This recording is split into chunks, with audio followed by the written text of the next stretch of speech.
This deal won't be a farewell to arms. It would be a farewell to arms control. And the Middle East would soon be crisscrossed by nuclear tripwires. A region where small skirmishes can trigger big wars would turn into a nuclear tinderbox. It didn't take long in the wake of Benjamin Netanyahu's address to Congress for the political hammers to start falling. Senate Majority Leader Mitch McConnell angered Democrats by announcing he will fast-track hearings on a bill that would force the president to cut his deal with Iran, but then get it right to Congress for final approval. Democrats want more time for negotiations. The right would fire back, how much more time do you want to give a band of liars? Our guest is a former senior staff member in the National Security Council during the Reagan-Bush administration, an adjunct scholar at the Washington Institute and author of Arab Rebels and Iranian Dissidents. Raymond Tanter joins us today. Raymond, thanks so much for being here. Thanks, Greg. Is that really the best way that we can start this conversation, is to point out that how much more time? There you go. It's okay. Trust me. I answer to just about anything these days. It's all right, Raymond. Don't sweat it. But is that not fair to say that that's where we need to start this conversation? How much more time do you want to give an Iranian government that simply lies, cheats its way to as much time as they can just to get what they want? Isn't that a good place to start? Well, look, I was at the AIPAC conference, and I heard very carefully, and I listened very carefully to what Prime Minister said, and I listened very carefully to what he said on Capitol Hill. That's the story, but the backstory is something called breakout and sneak out. Breakout, as you might know, refers to the number of months that inspectors can say the Iranian regime has broken out of the court. And Secretary Kerry says 12 months. And Prime Minister Netanyahu says 6 months. And the National Council of Resistance of Iran on February 24th came up with a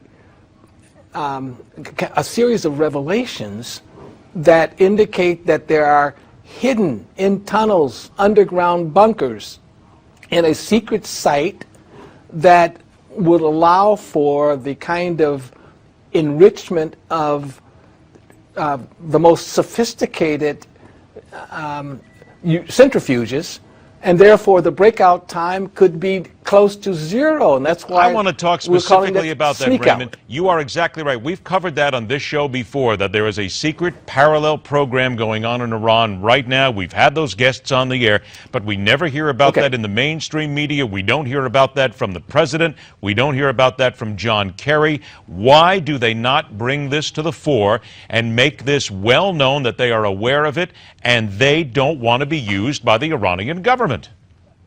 You're absolutely right, but I don't know what the motivation is. I do know that that's one of the congressional roles, to have hearings to publicize these kinds of revelations and to make sure that the International Atomic Energy Agency, the State Department, the U.S. intelligence community try to seek the validation so it could have the same kind of an impact that the 2002 revelation had with respect to a place called Natanz. So, but let me go into the congressional role a bit more. Please, I have about 3 minutes left. I want to make sure we get everything in. Go right ahead. Certainly. Congress cannot really do that much with an executive order type non-treaty. Congress has a role to play if it were a treaty. There's no question about it. Congress should be consulted, but there's something called the National Defense Authorization Act, or something to that effect, that says that on national security grounds, the president can waive, national interest grounds, the president can waive all of the kinds of the main sanctions against Iran on oil and gas. Those are the ones that were congressionally mandated. Now, Congress could try to overturn a presidential veto on this, but I don't think they'll succeed. So my bottom line is that Congress doesn't have much of a role except to publicize these kinds of revelations by the NCRI on sneak out. But is it pretty much to Congress's benefit at this point that they are involved and that they are trying to stop this before it becomes a bad deal? Look, we've heard this before, that a bad deal is better than no deal. That's absolutely foolish in the minds of anybody who knows what negotiations I understand work. it's foolish, but it's also pipe dreams to think that Congress has a role other than publicizing. If you try to override the president's veto, it's going to fail. I think you're not going to get Democrats to line up. So I'm being a scholar here, I'm not taking sides. I'm saying Congress's role is very limited. That's my bottom line.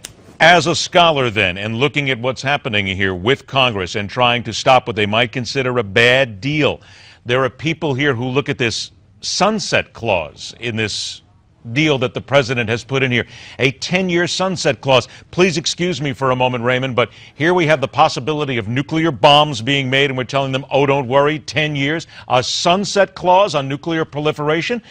Honestly, I've talked to experts who tell me they've never heard anything so foolish or stupid in their life.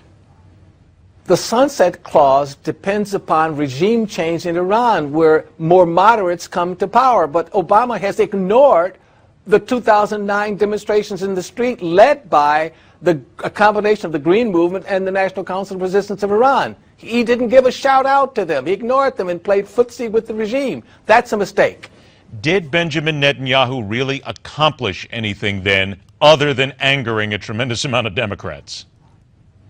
Well, I think that Premier Netanyahu got maybe 2 more votes in the Knesset, which will mean that he can form the new government, not with a majority, but that's the most important thing he accomplished. And what he gives aid and comfort somewhat to the Iranian regime, because he says that there's a distance between Obama and Israel. But there is not really any distance on military and security issues. We act as one with the Israelis. Even Obama does this. So I want to leave the Iranian regime with uncertainty about what President Obama would do.